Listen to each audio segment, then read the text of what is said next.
وَاسْتَقْبِلُوا أَمْوَاجَ الْبَلَاءِ بِالدُّعَاءِ وَالتَّضَرُّعِ، جب مصیبتوں اور اذیتوں کے طوفان تمہاری طرف منہ کھولے ہوئے آئیں تو اس وقت اللہ سے آہوزاری کرو، اللہ کی حضور دعا کرو، التجا کرو اور اللہ سے مدد مانگو۔ وہ بلاؤں کے رخ کو موڑ دے گا، وہ مصیبتوں کے رخ کو پلٹ دے گا تمہاری جانب۔ لیکن جب تم یہ مزاج نہیں رکھو گے تو مصیبتوں پر مصیبتیں آتی رہیں گی۔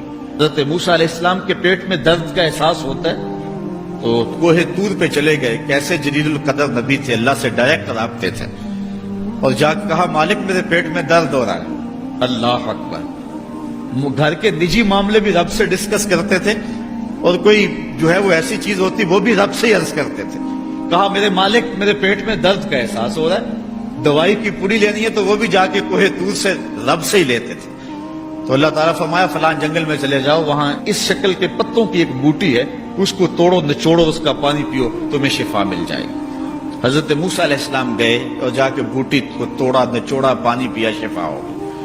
کچھ عرصہ بیتا، دوبارہ اسی طرح کا درد جاگا۔ اب نسخہ تو ذہن میں تھا، کوہ طور پہ نہ گئے، اس جنگل میں چلے گئے اور جا کے بوٹی کو توڑا، اس کے پتے نچوڑے، پانی نکالا، پیا، لیکن درد اور زیادہ بڑھ جاتا۔ پھر دوبارہ آئے کوہ طور پہ، کہا مالک میں نے اسی درد پہ دوبارہ وہی بوٹی کا پانی پیا ہے لیکن درد بڑھ گیا ہے۔ کہا موسیٰ اب جو آئے ہو کوہ طور پہ پہلے ہی آ جاتے۔ تو عرض کی مالک بوٹی بھی وہی اور درد بھی وہی۔ فرمایا سب کچھ وہی ہے لیکن پہلے میرا حکم تھا، اب میرا حکم ساتھ شامل نہیں تھا۔ شفا بوٹے میں نہیں رکھی، شفا تو میرے حکم میں رکھی ہوئی ہے۔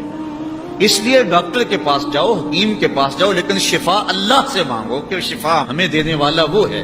وہ ایک وسیلہ ہے، ایک ظاہری طریقہ ہے۔ حضور علیہ الصلوۃ والسلام اللہ اکبر کیا خوبصورت ارشاد فرما رہے ہیں، حسنوا اموالکم بالزکات، اپنے اموال کو زکات سے پاک کرو، وداووا مرضاکم بالصدقہ، اور اپنے مریضوں کا علاج صدقے سے کرو۔ حضور علیہ السلام نے ارشاد فرمایا کہ بندہ کہتا ہے میرا مال، اس کے مال تین ہیں۔ ایک مال وہ جو اس نے کھایا اور ضائع کر دیا، دوسرا اس کا مال وہ ہے جو اس نے پہنا اور پرانا کر دیا، اور تیسرا اس کا مال وہ ہے جو اس نے آگے بھیج دیا۔ فرمایا باقی اس کے وارثوں کا ہے، اس کا نہیں ہے۔ اس لیے ہم راہ خدا میں خرچ کرنے کا مزاج بنائیں، اس سے مال گھٹتا نہیں ہے، اس سے مال بڑھتا ہے۔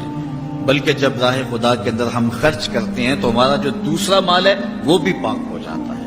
اللہ کے محبوب کا ایک فرمان سنیے جس کو حضرت حسن بصری رضی اللہ تعالیٰ عنہ بیان کرتے ہیں، حسنوا اموالکم بالزکات وداووا مرضاکم بالصدقہ واستقبلوا امواج البلاء بالدعاء والتضرع۔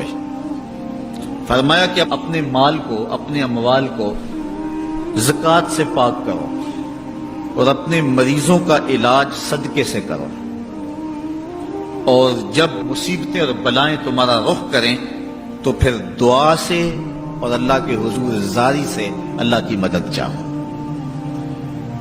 آج ہم صدقے کا مزاج بہت کم کر چکے ہیں۔ اسی زمانے میں ایسا ہوتا تھا کہ جب کوئی بیمار ہوتا تھا تو سب سے پہلا کام لوگ یہ کرتے تھے کہ صدقہ دیا کرتے تھے، ڈاکٹر کے پاس پھر جایا کرتے تھے، حکیم کے پاس پھر جایا کرتے تھے، سب سے پہلے اس کی جان کا صدقہ دیا کرتے تھے۔ صدقہ قضا کو بدل دیتا ہے، تقدیر کو بدل دیتا ہے۔ صدقہ سے اپنے مریضوں کا علاج کرو۔ اصل ڈاکٹر کے پاس جانا، علاج کروانا سنت ہے، اس کی ممانعت نہیں ہے، لیکن یہ بات ہمیشہ ذہن میں رکھیے گا کہ ڈاکٹر کے پاس دوا ہے، شفا نہیں ہے، شفا اللہ کے دستے کرم میں ہے۔ اس لیے جب بھی بیمار ہو جاؤ تو پہلے صدقہ کرو اور پھر ڈاکٹر کے پاس جاؤ، اللہ اس صدقے کی برکت سے ڈاکٹر کی دوا میں شفا رکھ دے گا، کیونکہ شفا تو اس کے حکم میں ہے نا، چیزوں میں تو شفا نہیں ہے، وہ تو اس نے حکم جہاں دے دیا وہاں شفا ہے۔